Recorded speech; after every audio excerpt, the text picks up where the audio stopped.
Plaza de las Letras, un podcast literario.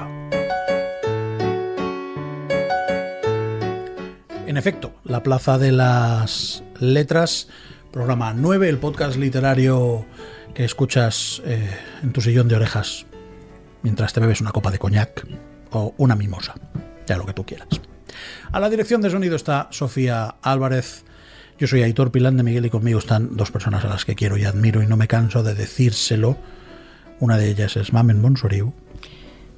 Bueno, encantado de estar aquí, un programa más con vosotros. Dos personas a las que, como ha dicho Aitor, quiero y admiro. Subrayo sus palabras. Copiota. y nada, yo creo que hoy traemos un programa curioso. Sí, así es. La tercera pata en cuestión, y aunque lo presentemos el último, no es el menos importante, es Javier Alandes. Yo voy a cambiar la copa de coñac por un spritz.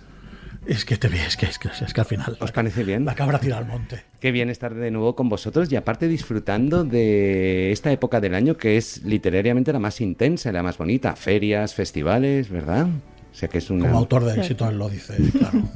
Lo dice. Esto es así. Aunque hay que decir que la que lo vendió todo en la Feria del Libro de Madrid fue Mamen Monsoriu, de sus poemas. Quiero decir, esa es la realidad. ¿Es un hecho? ¿O no? Es un hecho. Sí, es un hecho. Sold out en toda regla. Pero no hacía falta. Decirlo. Por favor. Qué indefenso el ser humano ante el elogio. El que está indefenso porque no se puede defender, así que vamos a darle fuerte, es Oscar Wilde. Vamos con el clásico. La Plaza de las Letras, el podcast literario de Plaza Radio.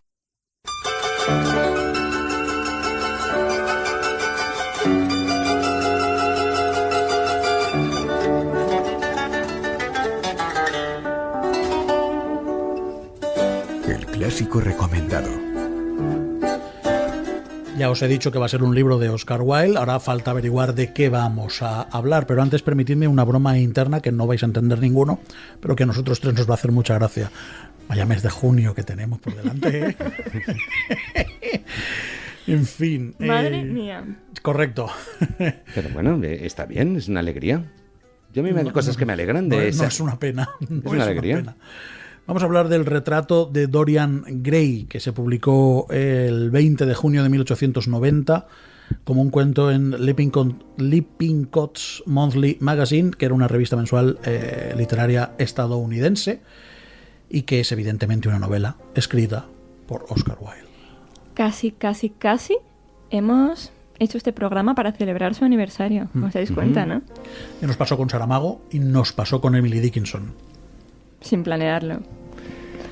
Es una maravilla el poder hablar del retrato de Dorian Gray, que fue la única novela como tal de Oscar Wilde. Pero yo recuerdo que para mí ha sido siempre un clásico, lo es, pero para mí ha estado muy presente en mi vida porque solo esa sinopsis, esa premisa argumental de un cuadro que va envejeciendo mientras el retratado permanece joven eternamente, solo esa premisa a mí desde pequeño ya me atrapó. Este clásico pertenece a la temática faustina.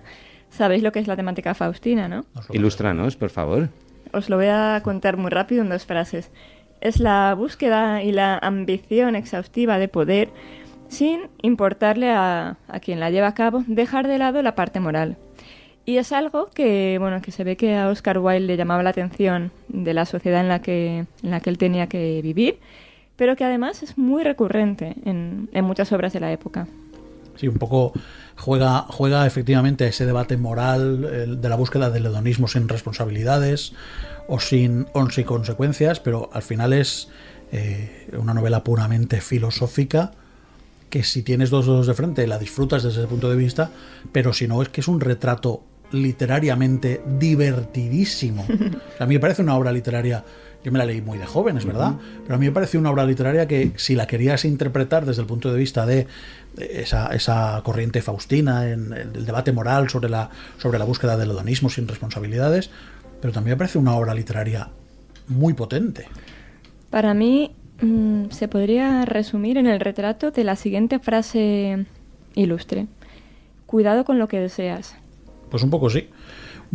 Incluso el propio Wilde afirmó que cada uno de los personajes principales de la novela son reflejos de él mismo. Tenemos a Basil Hallward, que es el pintor del retrato de Dorian Gray, y el propio Wilde dice: Basil Hallward es lo que creo que yo soy. Lord Henry es lo que el mundo piensa de mí. Y Dorian es lo que me gustaría ser en otras edades. Y es que el propio Wilde también encarnaba ese hedonismo, esa forma de ver la vida con una cierta ligereza, pero con una profundidad que no todo el mundo advertía. Según el propio Wilde, Dorian Gray es un hedonista que piensa que lo único que vale la pena en la vida es la belleza y la satisfacción de los sentidos. Y de ese modo es retratado por Basil en la novela. Al final, tanto el personaje como el autor se pasan el libro y la vida sufriendo estendalazos. Bueno, es que el propio Wilde tiene un programa él solo. Sí, la propia vida de Oscar Wilde tiene un programa para él solo. Correcto. Si hablábamos en el anterior programa de que Dickinson, cuando salía, no dejaba títere con cabeza, y podemos hablar de la vida disoluta de Oscar Wilde. Además es un personaje, como decís, que a mí me ha gustado mucho y con el que me he obsesionado mucho en esta vida. Yo siempre he dicho, me vais a matar, que Oscar Wilde es el Risto Mejide del siglo XIX. Eso lo tienes que explicar fuerte, además. Una persona que lanza verdades absolutas sin ningún criterio, pero simplemente por ser él mismo la respetas, incluso te la planteas, ¿no? Yo recuerdo que un profesor en la universidad me dejó una biografía de Oscar Wilde, porque sabía que me gustaba mucho, una biografía que tenía una parte autobiográfica, una edición que ya no está a la venta, por eso la conservo con mucho cariño, y de toda la información que había ahí me quedé con algo que me dejó muerta, que es que dijo, bueno, él se encontró cuando ya tenía pues el reconocimiento que tenía, se encontró a una persona de su pasado que al parecer no le había tratado muy bien, y le dijo la siguiente frase: perdona, no te había conocido. He cambiado mucho. Ay. Y a mí se me quedó... Qué bárbaro. Para siempre. Yo creo que esa frase define lo que es Oscar Wilde. Wilde la escribe con 36 años, sin saber que apenas le quedan 10 años de vida. Fallece con 46 años en París, casi hecho un indigente. Bueno, la tuberculosis también un poco, ¿no? Se dice. Enferma y... retrata en el retrato de Dorian Gray a la perfección la sociedad de su época, con ese exceso de vanidad, de lujuria, incluso trata sobre la locura, la enajenación, tomando como hilo argumental, como tú decías antes, Mamen, esa temática faustiana, no sé cómo se dice exactamente, pero que esa moral relajada también se enlaza con la eterna juventud, con el narcisismo, ¿verdad? Con el dandismo propio de esa Inglaterra victoriana. Pesadísimo, ¿eh? Sí. Pesadísimo. Es curioso como en esa época y generalizo, ¿vale? Y en las generalizaciones evidentemente está la excepción. Pero ¿nos parece que esa época las damas eran hiperligeras y los señores eran hiperpesados? La representación literaria, hablo en este caso. Pesado en conceptos soberbios. Sí. Era el único que tenía problemas, era el único que podía arreglarlos. Me parece, en fin, bueno, pues lo que es, fruto de su tiempo. Una cosa que a mí me llamó mucho la atención, no sé si a vosotros os ha pasado cuando habéis leído el libro, es la falta de explicación de por qué pasa lo que pasa. Absolutamente. O sea, es un deus ex machina en toda regla y tú ya te apañarás. Pero eso no es un poco lo que yo acabo de decir del personaje. Totalmente. Yo lo suelto y ya lo entendéis vosotros. Y ya tú interpretas lo que tú quieras. Total. También es cierto que ahora, como lectores, como espectadores, estamos muy vacunados con temas de ciencia ficción o temas de fantasía y demás, y necesitamos que todo tenga explicación. Y aquí Oscar Wilde no nos la ofrece porque lo importante no es la explicación. Lo importante es esa diferencia que hay entre el aspecto de Dorian Gray en el cuadro y su aspecto real, y cómo él se va dando cuenta que el cuadro lo que está haciendo es reflejar el ennegrecimiento de su alma. Y una cosa que también da para debate, y creo que da para debate amplio, es cuando rompe el cuadro, ¿muere él o muere su alma? No desvelemos, son interpretaciones, no desvelemos aquí tampoco, y que los lectores se publicó hace 150 años, si no lo han leído, se es su acerquen problema. a Dorian Gray. Al final muere, chicos, ¿vale? Al final, Dorian palma. Es como el Titanic, que empiezas a verla y ya sabes cómo acaba. Claro, que hombre, yo entiendo que quien más y quien menos, Dorian Gray, aparte de ser un clásico, ha pasado a estar en el imaginario colectivo. Es una de esas obras que ha trascendido a la literatura, yo creo. Bueno, y de hecho la prueba es la cantidad de adaptaciones cinematográficas que se han hecho de esta obra. La más reciente, una de las más destacadas, es la de 2009, que está el papel de Dorian lo hace Ben Barnes, el príncipe Caspian, en las películas de Narnia. Ben Chaplin Creo que nos hemos quedado Mamen y yo igual. Los oyentes lo saben. Ya está, arreglado. Colin Firth hace de Lord Henry y Ben Chaplin de Basil Hallward, que es el pintor del retrato. Es una película muy interesante, muy recomendable. ¿Nosotros ya sabemos algo más, Mamen? Bueno, sabéis que Oscar Wilde, el género en el que se sentía verdaderamente cómodo, eran los cuentos, específicamente los cuentos moralistas. Y yo quería destacar dos, por si los oyentes tienen la oportunidad y la suerte de leerlos, que son El ruiseñor y la rosa y El príncipe feliz. Yo recomiendo esos dos cuentos. Muy bien. Y su vertiente teatral, ¿no? Abanderada por la importancia de llamarse Ernesto, es una obra deliciosa. ¿Cómo les cundía la vida a los genios que palmaban con 46? A menudo lo pienso. O sea, quiero decir, a mí me cae el 4 en un par de meses y no he vendido una escoba. De todos modos, también es cierto que en este caso Oscar Wilde proviene de una familia con posibilidades económicas, con lo que él puede dedicarse a su formación, a escribir y demás, y es cierto que aprovecha el tiempo, es cierto. Nosotros ya sabemos el clásico del que hablaremos en el próximo programa y es, una vez más, una locura. Pero antes de desvelároslo dentro de 15 días, tenemos que escuchar a Ludovico Eunaldi. La Plaza de las Letras, el podcast literario.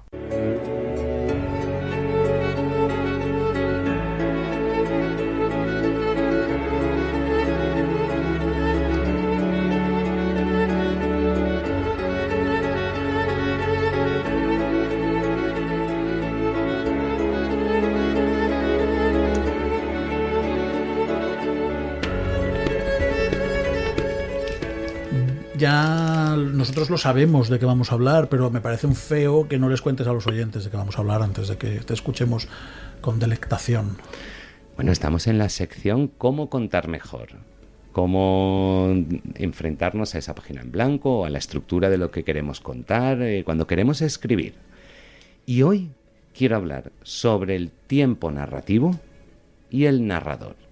Igual hay alguna persona que no sabe muy bien de qué hablamos, pero es tan sencillo como abrir la primera novela que tengamos en casa, la primera que tengamos delante, y ver si está narrada en tiempo pasado o en tiempo presente, por ejemplo. Eso es el tiempo narrativo. Al final, ese tiempo narrativo, si vamos a narrar en pasado o vamos a narrar en presente, forma parte de las decisiones que tenemos que tomar antes de ponernos a escribir. Son esas decisiones que no son ligeras, son decisiones que van a marcar el transcurso de toda la novela y la manera de recibirla por las personas lectoras. El tiempo narrativo es la perspectiva temporal en la que se encuentra el narrador, el punto de observación que se le muestra al lector. ¿Y es mejor narrar en presente o narrar en pasado? ¿Qué opináis vosotros? Actualmente, esto lo comentaba con una compañera, Alicia Moll, que vino aquí hace muy pocos días, actualmente está muy de moda contar el pasado en presente. Uh-huh. Muy de moda, cuando antes era completamente lo contrario. Y yo diría que es un género en el que nos sentimos más cómodos, pero no creo que haya algo mejor, ¿no? Es cierto, hay hoy en día una cierta tendencia hacia la narración en presente. ¿Qué aporta esa narración en presente? Cuando hablamos de la narración en presente, hablamos que el narrador, la narradora, nos está hablando a medida que le están ocurriendo las cosas. Salgo a la calle, veo a mis vecinos charlando, me uno a la charla, les comento que la pasada noche se han oído gritos en la casa de al lado. Estamos narrando en presente. Aunque haya pasado hace 40 años, Uh-huh. pero se cuenta en presente. Eso es. Es cada vez más común. Lector y narrador descubren los hechos a la vez. Se genera como una mayor simbiosis, una mayor complicidad. Yo aquí tengo un pero. Venga. Es que el narrador ya sabe lo que pasa y no puede caer en la trampa del narrador.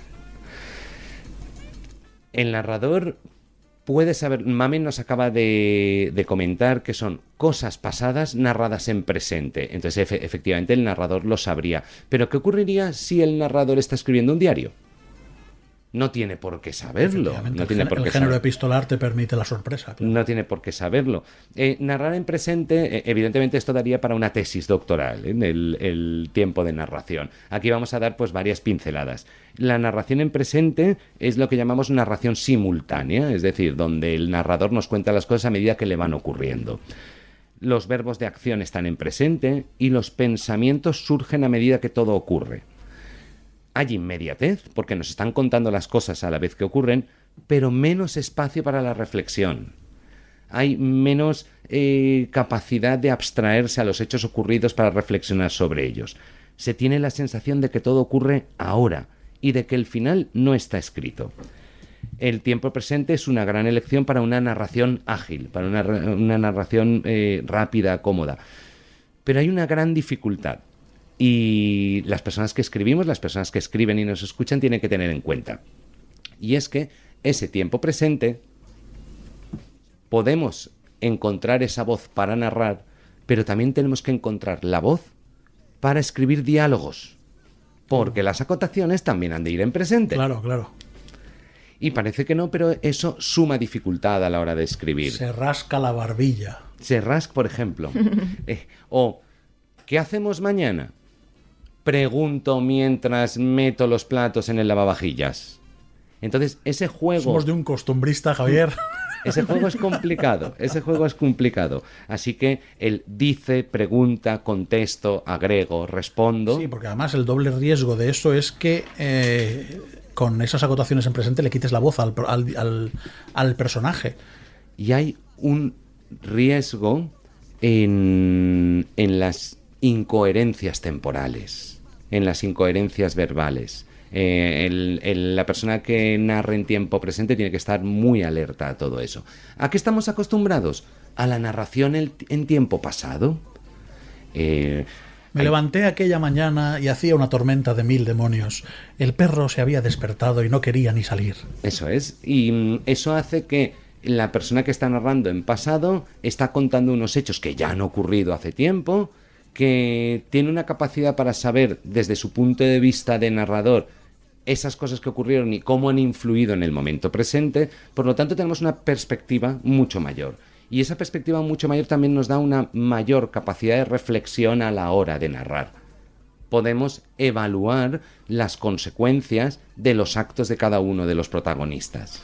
Incluso podemos jugar a una cosa que técnicamente hay que hacerla muy bien, y no todos los escritores están preparados, que es opinar. No solamente la evaluación, sino la opinión de había matado a 33 judíos. ¡Qué cabrón! Pero porque el tiempo pasado nos da esa capacidad de reflexión. Estamos narrando unos hechos que ocurrieron hace un tiempo, y ese tiempo transcurrido hasta que estamos narrando o leyendo, porque al final nosotros nos ubicamos como lectores en esos hechos ya pasados, da ese tiempo a que el narrador pueda opinar sobre esos hechos, o que nosotros como lectores podamos también tener nuestra propia opinión sobre lo ocurrido. Estamos todos más acostumbrados a leer en pasado, con lo que puede resultar más sencillo narrar de esa forma. ¿Tú qué opinas, Mamen? Estoy de acuerdo, pero lo cierto es que las escritoras, especialmente mujeres contemporáneas que más disfruto recientemente, como puede ser Leila Slimani, Leila Guerriero, Brenda Navarro, narran en presente. O sea que supongo que para el escritor, según lo que acabas de comentar, para meter los guiones y meter los pensamientos, las opiniones, es más sencillo narrar el pasado, pero yo creo que leer un texto narrado en presente, pues lo que has dicho, te acerca de alguna manera al lector. Y yo creo que también que la lectura en presente requiere también de una cierta pericia lectora. requiere también de una cierta experiencia lectora que pues que leamos habitualmente, y entonces nos encontramos esa forma de narrar distinta y la apreciamos, ¿no? Nos damos cuenta. Completamente. Y vemos que... permitidme que os lea un pequeño fragmento escrito en presente y que podamos fijarnos tanto en los verbos de acción como en los verbos de los diálogos. Es de un pequeño relato mío, o sea que no hay que adivinar de quién es, ni de qué novela es, ni nada de eso. Los segundos se le hacen eternos a Pereira, que juega con la tapa de su reloj de bolsillo, en el que todavía conserva un pequeño retrato de su esposa. Dios mío, se escucha, alterada y cavernosa, la voz del operario que está bajo tierra. Pereira mira a Cisneros con cara de circunstancias. Mal asunto. El secretario hace un gesto con la mano, pidiendo a su superior que mantenga la calma. El fotógrafo ha comenzado a trabajar y solo se escucha el chasquido del magnesio con cada instantánea y el ligero chirrido del cambio de plancha. La narración en presente nos obliga a que los verbos de la narración son en presentes, las intervenciones de los diálogos también y las acotaciones también. Es algo que a la hora de escribir tenemos que tener claro. ¿Qué os parece? ¿Narramos en presente, narramos en pasado? A mí me resulta, como lector, me resulta mucho más divertido la narración en pasado, porque me permite disfrutar de esta licencia del escritor de juzgar y opinar a tiempo pasado sobre los acontecimientos y sobre que el hecho defina al personaje, porque el narrador omnisciente ya sabe lo que ha hecho el personaje, sabe todo el recorrido. Esto es aquello de no sé si es verdad o no, pero aquello de que J.K. Rowling en el primer libro ya sabía cuál era el recorrido de Snape. Entonces ese pasado, a ella, al conocer ese pasado a ella como narradora omnisciente, le permite saber cuál es el recorrido del personaje y poder tender trampas al lector y darle pistas al lector. Entonces yo lo disfruto más en pasado. Estoy completamente de acuerdo con lo que dices, Aitor, pero es que también estoy completamente de acuerdo con lo que ha dicho Mamen. Mamen nos ha hablado que determinadas autoras actuales utilizan el tiempo presente para como introducirnos, meternos más en... Has nombrado a Leila Slimani, has nombrado a Brenda Navarro, Leila Guerrero, si nos fijamos, Laura Ferrero. Si nos fijamos, todas esas narraciones de las que nos habla Mamen son personas que atraviesan determinadas experiencias que nos la narran en presente para la inmediatez de la emoción transmitírnosla. Y nosotros percibirla con esa misma inmediatez que ellas. Son historias quizá un poco más intimistas. Correcto. Un poco más emocionales y demás. No es probablemente una gran aventura. Yo también estoy de acuerdo que tiene que estar narrada en pasado. No lo sé, igual alguien se atreve a hacer una gran aventura en presente y lo peta. Qué interesante esto, ¿eh? Sí, que al final... Son cosas que yo no me planteo nunca hasta que llego aquí. Yo te voy a contar una cosa que no sé si te la ha contado Javier. Cuando le comenté la idea del podcast, le dije, y además para ti he pensado en esto porque creo que nos vas a iluminar. Creo que vas a ser un faro. Literalmente. Bueno, pues vamos a intentar seguir aportando un poco de luz. Estamos hablando de narrar en pasado o narrar en presente. Es una decisión importante. Pero, ¿narramos en tercera persona o en primera persona? Hombre, es que narrar en presente en tercera lo veo muy complicado. Supongo que si narras en presente tienes que limitarte a la primera. O no, pero bueno, sería lo suyo. Sin embargo, el pasado te abre la gama mucho más. Bueno, el pasado te lo permite todo y el presente... yo creo que depende de la exquisita pericia del autor, porque claro, requiere una atención a todo salvaje, hacer un presente en tercera persona. No hay nada mejor ni nada peor, simplemente que tenemos que tomar esas decisiones antes de ponernos a escribir. Queremos transmitir una historia que ya ha ocurrido, por lo tanto hay ese proceso de reflexión, o queremos transmitir las emociones y sentimientos de el protagonista a medida que los va sintiendo. Esa decisión hará que narremos en presente o en pasado. ¿Tercera o primera persona? ¿Ella, él o yo? Depende también. Cuando narremos en primera persona, Leila Slimani, uno de los libros que tú nos recomendaste... El perfume de las flores. El perfume de las flores está narrado en primera persona. En primera persona nos llega mucho más todo lo que siente, pero... solo conocemos el punto de vista del narrador. Versión, exacto. Solo conocemos una versión. No hay un narrador en tercera persona omnisciente, por encima de todo, que nos haga ver cómo es cada una de las personas, que esté presente en acciones, diálogos, capítulos donde no estén el resto de personajes. Entonces tenemos esa capacidad para verlo. Es algo que tenemos que elegir. Pasado, presente, primera persona o tercera persona. ¿Quién escribirá una novela en futuro? Estaba pensando lo mismo, a ver quién es el valiente. Bueno, yo creo que hay ejemplos, incluso hay fragmentos de novela que están narrados en segunda persona. El otro día recientemente estaba leyendo Muerde Almas de Santiago Albert y hay unos fragmentos narrados en segunda persona. En futuro hay también fragmentos, no conozco novelas completas, pero los típicos fragmentos donde un padre, una madre le escribe una carta póstuma a alguno de sus hijos y le hipotetiza cómo puede ser su futuro, normalmente está narrado en futuro.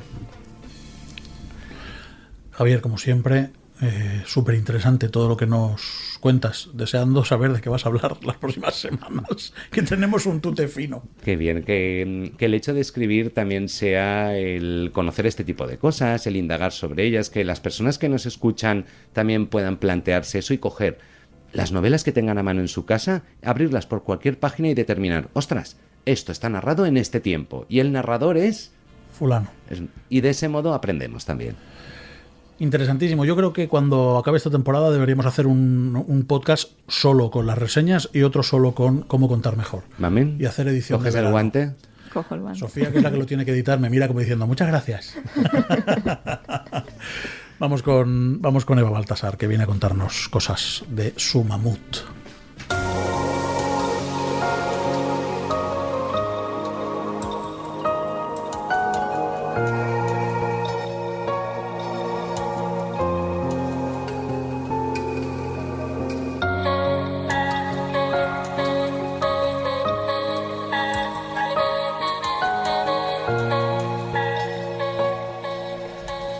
Sigues en la Plaza de las Letras, el podcast literario de Plaza Radio, y ahora en esta ocasión vamos a coger el Euromed para subirnos a Cataluña. No sé dónde la pillamos, pero nos contará sobre esa tercera pata de su trilogía, que es Mamut. Ella es Eva Baltasar. Hola, muy buenas, Eva. Muy buenas, hola, ¿qué tal? Pues encantados de tenerte aquí, la verdad. Cuando desde la editorial nos enviaron los libros fue una sorpresa encontrarte. Es algo bello encontrar una escritora que escriba de una manera tan descarnada sin considerar tonto al lector, y eso siempre nos gusta aquí en la Plaza de las Letras. Conmigo están Gracias. Mamen y Javier, ¿vale? Irán intercalando preguntas, pero la primera te la hago yo, Mamen. Perdón, Mamen no, Eva, disculpa, cosas del directo. La primera te la hago yo, y es ¿qué encontramos en este mamut? Ay, pues creo que encontramos otra mujer solitaria, ¿no? Una mujer igual que era de Permafrost, la de Boulder, que siente que se encuentra muy incómoda en la sociedad, en el tiempo que le ha tocado vivir. Es una mujer que está muy conectada con sus instintos, es muy animal en ese sentido. Tiene un gran deseo de quedar embarazada, de ser madre, no ya de construirse socialmente como mamá, sino ser madre, y es lo que decide, es huir de la ciudad y como un animal atrapado y ir hacia los bosques, hacia el campo, hacia una ruralidad nada bucólica. En este momento nos has hecho tú ya un resumencito, y esto me permite preguntarte, ¿la historia va de incapacidad para adaptarse o de rendición ante la ola infatigable de esta vida loca que tenemos? Ay, yo creo que va más de darse cuenta que es insostenible la vida que se está llevando y que hay que buscar una fórmula de escape, o sea, o te suicidas realmente o claudicas y soportas acostumbrarse al sufrimiento, ¿no? Digamos que encontramos una protagonista que se da cuenta que se está acostumbrando a la explotación, que es muy fácil hacerlo, ¿no? Acostumbrarse a sufrir, y que es la que toma la decisión de cambiar, de marchar de allí, ¿no? De las tres protagonistas creo que es la más valiente en ese sentido, es la que se mueve, es la que actúa, es la que huye.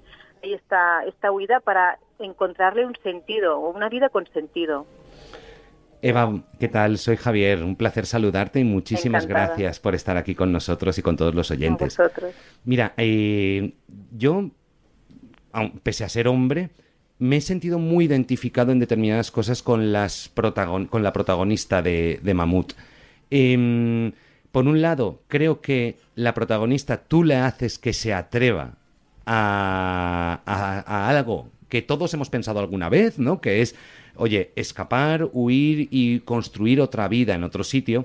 Pero me ha interesado mucho, además, ese papel de madre como gestadora de vida, pero no como el concepto social de madre que se tiene en la sociedad actual. Sí, hay esos dos temas. Yo a la hora de escribir parto de experiencias o de paisajes, más bien diría, de mi propia vida, ¿no? Y esto es algo que yo viví a los 20 y pocos años. Yo tenía mi vida montada en Barcelona, trabajaba en la universidad, tenía una hija pequeña y un día decidí que no quería seguir viviendo así, ¿no? En aquel entorno, de aquella forma. Lo dejé todo atrás y me fui a una zona muy aislada, muy rural de Cataluña y estuve unos años allí, ¿no? Entonces aprovecho estos paisajes, estas experiencias de mi propia vida y a partir de ahí construyo otra historia, ¿no? Ya fabulo y me voy hacia la ficción, pero sitúo a esta mujer en un lugar de incomodidad como el que yo había vivido. Y el tema de la maternidad, a mí está en todo el tríptico, ¿no? Yo creo que es muy poliédrica y me identifico con todas las maternidades que he escrito precisamente, siendo yo también madre, ¿no? Pues, pero ahí sí, esa maternidad vivida más como algo muy animal, como algo muy instintivo, como un deseo muy biológico, ¿no? Que no piensa en el futuro, no piensa en el más allá, no piensa en qué voy a hacer cuando tenga un bebé en los brazos, sino simplemente ese deseo de hacer, dice la protagonista, que la vida atraviese su cuerpo de alguna forma, ¿no? Sentirse muy viva en ese aspecto también de su propio cuerpo, de su propia constitución, de su propia biología. Y voy a bucear hacia allí. A mí me interesa mucho, ¿no? Los personajes incómodos a veces, ¿no? Ya como lectora también, ¿eh?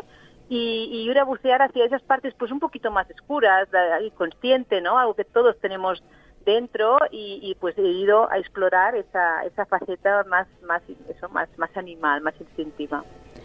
Bueno, Eva, encantada de saludarte yo también. Bienvenida Igualmente. A nuestro programa.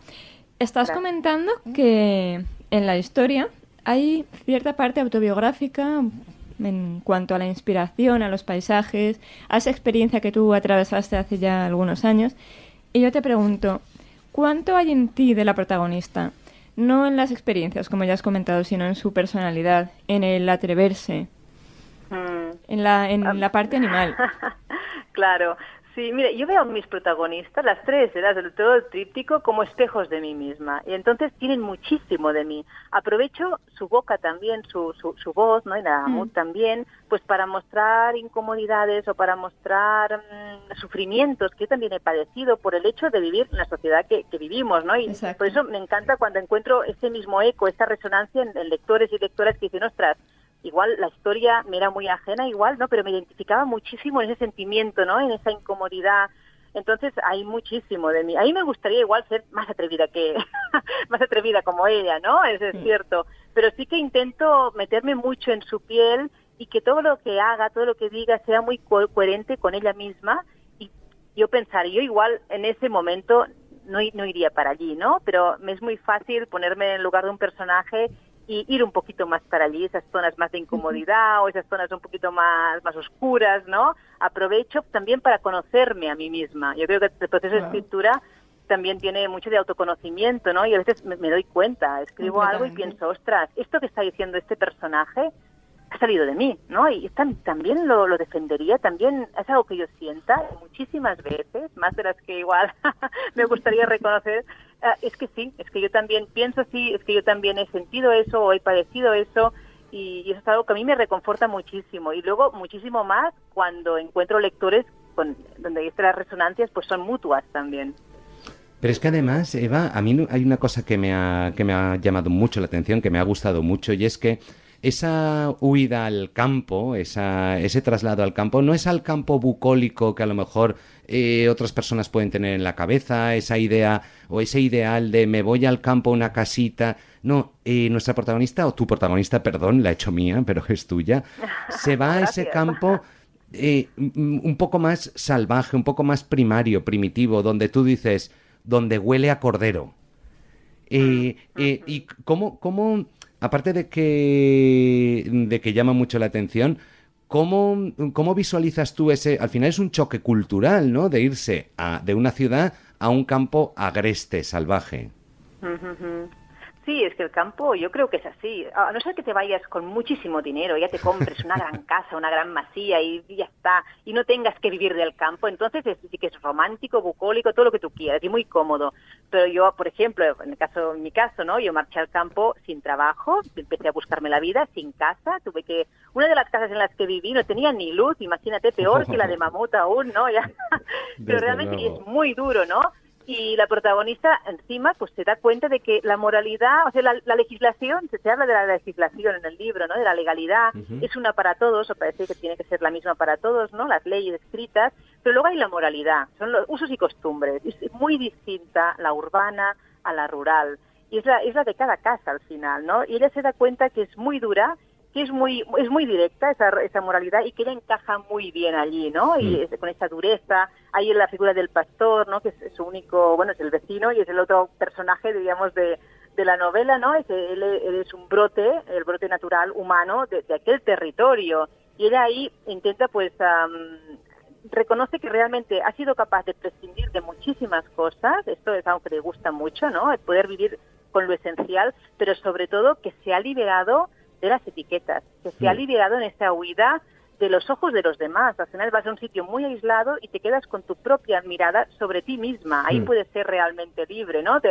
Estamos acostumbrados a vivir en sociedad, pues con familia, amigos, pareja, la gente del trabajo, los compañeros, y al final todos son ojos, miradas que caen encima nuestro y muchas veces esperan algo de nosotros, otras veces nos juzgan. Y vamos intentando, yo creo que nos han educado pues para responder, para complacer, para intentar encajar con lo que esperan de nosotros. Y en esa huida ahí a ese campo tan agreste, pues un poco es como ella se descubre como ese animal, con esa parte más instintiva, más libre, de a ver quién soy yo, ahora me voy a poner a prueba y ahora voy a descubrir realmente de qué pasta estoy hecha, ¿no? Y cómo quiero vivir yo mi propia vida.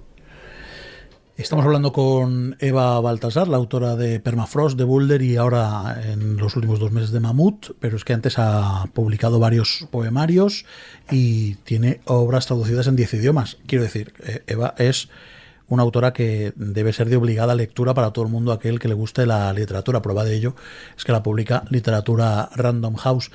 Pero Eva, cuando uno transcurre de manera agreste y con las zarzas quemándole en ocasiones los gemelos en ese viaje por Permafrost, por Boulder y por Mamut, se encuentra con una escritora casi cruel con el lector porque no le esconde nada, pero este viaje para ti, ¿qué ha significado? Wow, ha sido increíble. Ha sido primero descubrir que no estoy tan sola en el mundo. Es decir, me he encontrado con los lectores. Yo como poeta escribía, pero claro, los poetas tenemos pocos lectores en general, ¿no? Hay poco feedback además con el lector. Pero me he dado cuenta de que la voz de mis protagonistas sí que entroncaba con las voces o con el sentir de muchísimos lectores. Y eso es algo que a mí también me hace sentirme menos sola en este mundo. Es decir, yo valoro muchísimo la soledad, ¿no? Y creo personajes que son muy solitarios, pero este espacio de soledad para mí es de autoconocimiento para luego abrirme y compartir con el resto de la gente que quiero, que me acompañan en la vida, ¿no?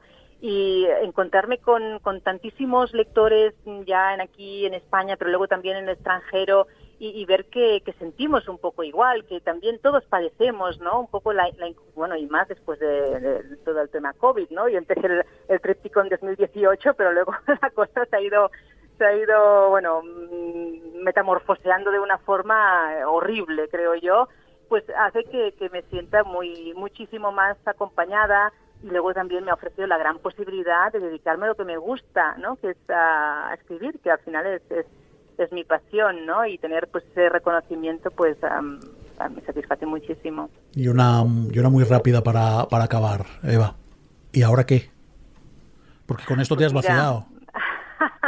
Ahora cerré el tríptico y no he podido evitar empezar otra novela.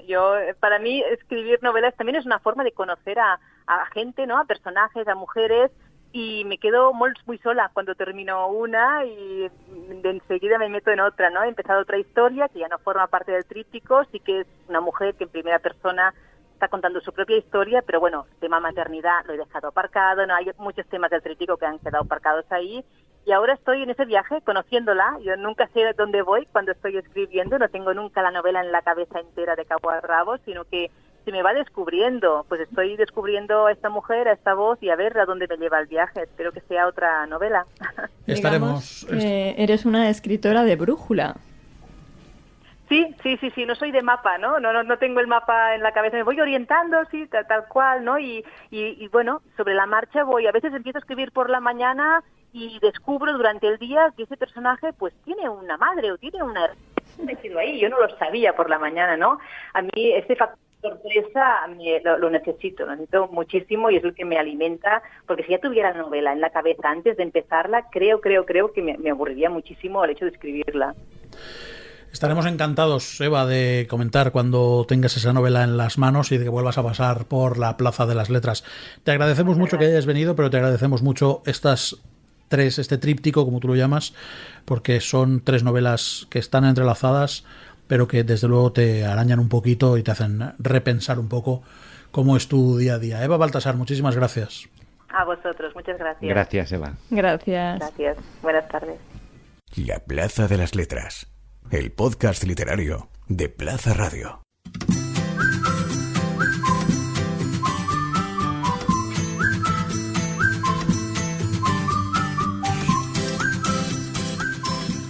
Bueno, y después de hablar con Eva Baltasar y esa profundidad, toca sonreír con la guitarrita al lado de la hoguera, porque llega Mamen con su energía y vitalidad absoluta para contarnos la fórmula preferida del profesor, creo.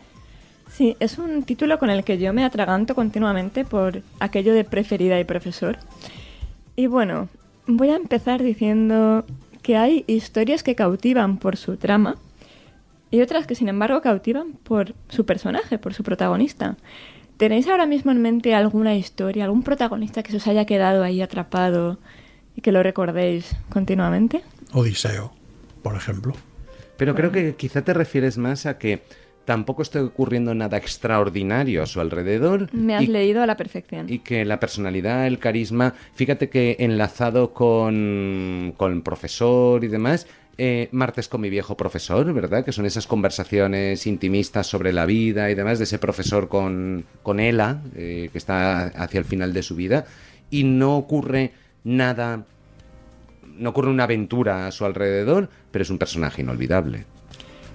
Creo que has hecho una similitud inmejorable. Conocí este libro, La fórmula preferida del profesor, porque una de las integrantes del club de lectura de la librería El Imperio, de mi librería, lo propuso como candidato para que lo leyéramos. Además, insistió bastante, sin haberlo leído, por supuesto, porque aquí en España lo acabábamos de lanzar como novedad. Y tal era su entusiasmo que nadie se pudo negar a esta oferta, ¿no? Empezaré hablando de la protagonista, Yoko Ogawa, nacida en 1962 en Oyakama, Japón. Pero ella es la autora. Ella es la autora. Ay, he dicho protagonista. No pasa nada, no pasa nada. Menos mal. La autora. Ha ganado innumerables premios japoneses. Que ahora vamos a deleitarnos con la pronunciación, con la lectura de Mamen en el nipón natural.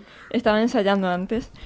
Incluido 2 de los más importantes, que son el Akutagawa y el Tanizaki. Conocidísimos los dos por el pisto con huevo. Ojalá nos den alguno a nosotros. Efectivamente, sí. Y aquí en España la conocemos porque en 2019 Tusquets tradujo la obra de La policía de la memoria, que además, habla sobre la pérdida de una manera muy bella, muy bonita, como suele ocurrir en la literatura japonesa. Esta novela fue nominada como finalista a 2 premios muy importantes aquí en España, que son el National Book Award y el Booker Prize, y internacionalmente al International Booker Prize en el año 2020.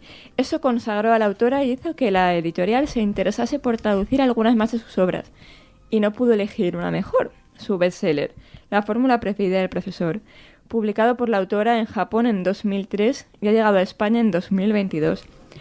La ha traducido Juan Francisco González Sánchez. Y nos la ha traído aquí la editorial Tusquets, como bien he dicho. Cuando uno habla de literatura japonesa, siempre está el topicazo o el cliché de que va a ser tendente a lo blando, tendente a lo cursi. Aburrida. Bueno, hay momentos para todo en la vida, pero sí está ese cliché, nunca mejor dicho, y repito, de que todo sea excesivamente nebuloso. Y ahora, después de esta reseña, yo creo que vais a cambiar completamente la visión de la literatura japonesa, porque a mí esta obra, igual que otras, ¿no? Yo lo reconozco, me ha hecho reflexionar mucho de la cultura, ya no literatura, de la cultura japonesa. El otro día hablaba con una clienta y le comentaba que esta obra me había llegado al corazón por varias cosas. Y me comentaba que en toda la cultura japonesa ocurre que hacen de lo simple lo bello, de los momentos que nos pueden pasar, sobre todo aquí en España, más desapercibidos, los hacen prioritarios, importantes. Me decía que ya había estado viviendo con una japonesa y que, bueno, era una persona muy recta, muy seria, pero que tenía cosas que no se le pasaban por nada del mundo, como era la hora del té y dejarle una nota diciéndole algo cuando se marchaba por la puerta. Esos pequeñitos detalles que cambian. Algo cariñoso, espero. Completamente. Metiéndonos un poquito en la trama, bueno, luego hablaremos del personaje, que es lo que más ganas tengo, por supuesto. No sabéis el gesto que ha hecho con las manos. Ha sido precioso, le ha dado un énfasis. Yo lo estoy diciendo en mayúsculas. Correcto, lo estoy diciendo en mayúsculas muy grandes. Pues eso. Luego hablaremos del personaje, pero primero vamos a introducirnos un poquito en la trama. Asistenta que trabaja para una empresa, asistenta del hogar, que trabaja para una empresa y de repente le dicen que tiene una casa nueva donde va a ir a realizar las tareas del hogar. Una casa nueva donde todas las que han estado previamente han tenido que abandonar a la primera de cambio. Vaya. Entonces ella pues va a su primer día, bueno, de hecho tiene una chica que es familiar del profesor, que ya estoy desvelando el protagonista, que es donde ella va a ir a limpiar, y le entrega las llaves y bueno, le dice de manera muy sutil que se prepare para lo que viene. Entonces ella va a su primer día con mucho miedo y se encuentra con la figura del profesor. Un hombre que ha perdido la memoria. Un grandísimo matemático, grandísima persona, pero que ha perdido la memoria. Solamente recuerda lo que ha sucedido o lo que ha pensado en los últimos 80 minutos. Pero ¿qué pasa? Que antes de tener el accidente por culpa de la otra persona, conduciendo, y de perder la memoria, era un tipo brillantísimo. Por lo tanto, tiene mucha memoria, pero hasta cierto punto de su vida. Luego solamente va a recordar lo que acaba de pasar. Entonces, esa es la razón por la que las anteriores asistentas tenían tanto miedo, ¿no? Pero, ¿aguantará esta asistenta esa exposición a que alguien dude de ti continuamente, a que no sepan quién eres, a tener que contar lo mismo, repetir lo mismo sucesivas veces? ¿Creéis que aguantará? Porque no os lo voy a decir. Ojo, porque con la tontería de la trama nos está pegando una patada a todos los que tenemos el Alzheimer cerca, ¿eh? Uh-huh. Cuidado con esto. Completamente. Sí, porque además, fíjate, quizá esos personajes con Alzheimer, con algún accidente que les afecta la memoria, con alguna patología, normalmente nos lo presentan siempre como extremos, es decir, como personas dulces, olvidadizas, pero tranquilas, o personas tormenta, ¿no? De estas que saltan cuando menos te lo esperas, que tienen un carácter tempestuoso. ¿Cómo es nuestro profesor, Mamen? Bueno, nuestro profesor... Bueno, en esta novela, aparte del profesor, tenemos otros protagonistas que os van a sorprender. La asistenta, como ya os he comentado, el hijo de la asistenta, que acaba también en la misma casa. Las matemáticas es uno de los principales protagonistas, concretamente los números primos, que son los grandes aliados del profesor. Y el profesor y su relación con todos estos elementos. Y su relación, evidentemente, marcada por el déficit cognitivo de acordarse solo de los últimos 80 minutos. Cuidado con esto, qué difícil para la autora ubicar en el tiempo el acontecimiento recientemente narrado. Así es. Yo me hubiera apoyado en Nolan y Memento, que también nos lo cuentan. A la fuerza, pero claro, no me imagino un profesor de matemáticas tatuado hasta los ojos. Bueno, en esta historia aprenderemos qué son los números perfectos, qué son los números gemelos y qué son los números triangulares, entre muchos otros. Yo voy a aprovechar para confesar que yo he sido, durante mi juventud... Dilo. Que la gente lo sepa. Iba a decir amante, pero voy a decir muy friki de las matemáticas. En clase me llamaban calculadora de carne y hueso y al hijo de la asistenta lo llaman raíz cuadrada. No diré más, creo que me he podido sentir identificada con el hijo, ¿no? Además, bueno, aparte de que las matemáticas siempre me han fascinado y que estoy deseando que mi hija cumpla 3 o 4 años para comprarle muchísimos cuadernos de matemáticas y ponernos a hacerlos juntas sin parar. Además, quiero hablar de esa figura, ¿no? Esa figura que nos ha cautivado a todos. El profesor, como ya he dicho, es una persona que tiene una falta de memoria, tiene un amor y un conocimiento espectacular alrededor de las matemáticas que le lleva a veces a estar muy eufórico, muy motivado, pero otras a una frustración terrible que además no sabe controlar. Y lo que más me gusta de él es que no sabemos por qué. Bueno, en el libro se descubren cosas, pero tiene un amor loco y desbordado por los niños. Menuda combinación, ¿no, chicos? Al final la ternura de no acordarte de nada te obliga a estar un poco así también, ¿no? Más sensible.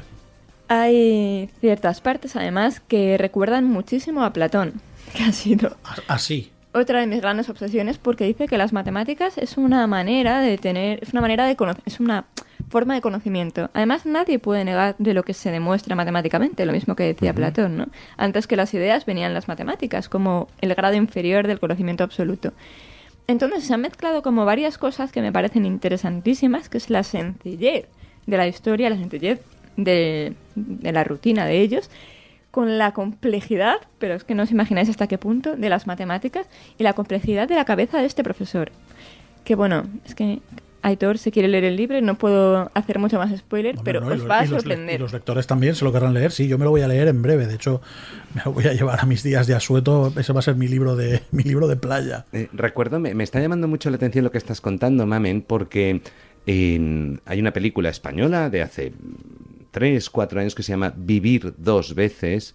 La guionista es María Mínguez, que además es la presidenta de la Academia del Audiovisual Valenciano, que trata sobre un señor que el Alzheimer va avanzando, pero antes de que no se acuerde de nada quiere ir a visitar a su novia de juventud.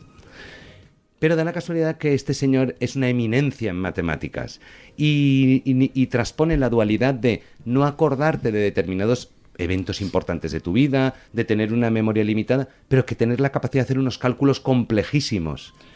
Correcto, de hecho suelen ser dos conceptos que van estrechamente relacionados. A mí te lo planteo abiertamente. A ti te gustaban mucho las matemáticas, pero yo era de latín y griego. A mí las matemáticas me las regalaron en BUP y además lo digo abiertamente. Alberto Moy me dio por imposible y en COU me regaló las matemáticas de segundo de BUP. Es un hecho. Gracias, Alberto. Ole. ¿Lo voy a entender? Lo vas a entender perfectamente porque además no lo tienes que entender. Yo me he propuesto entender cada concepto porque si no, no podía avanzar. Pero vamos. No, si es que aquí tenemos unas taritas. No, pero porque probablemente lo importante no sea entender esos detalles matemáticos, sino quizá conocer la complejidad de eso y que residen dentro de la cabeza del profesor. Y te digo una cosa, pica la curiosidad. No os voy a decir nada, pero el número 28 ha pasado a ser el número que ahora además lo veo en todas partes.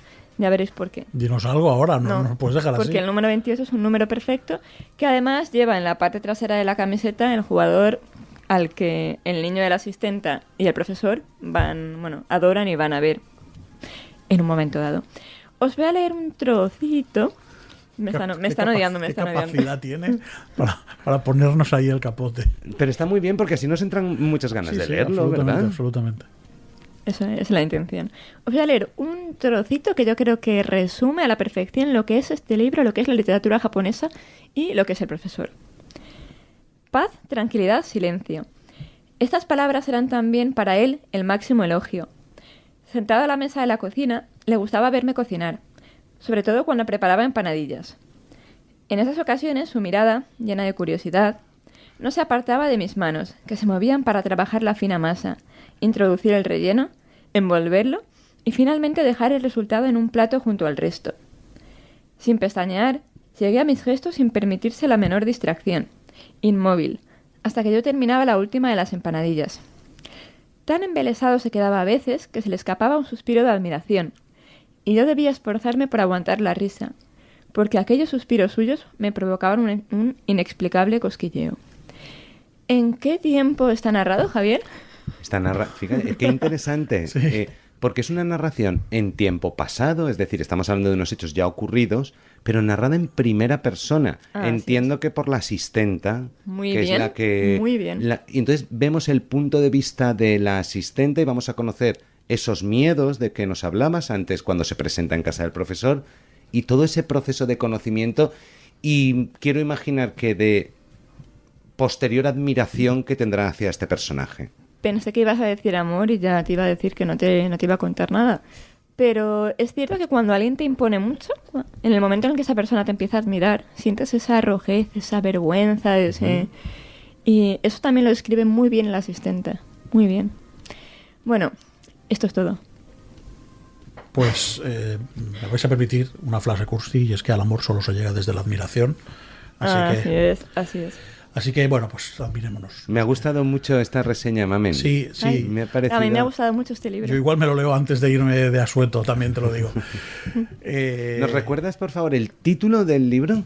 La fórmula preferida del profesor, Yoko Ogawa.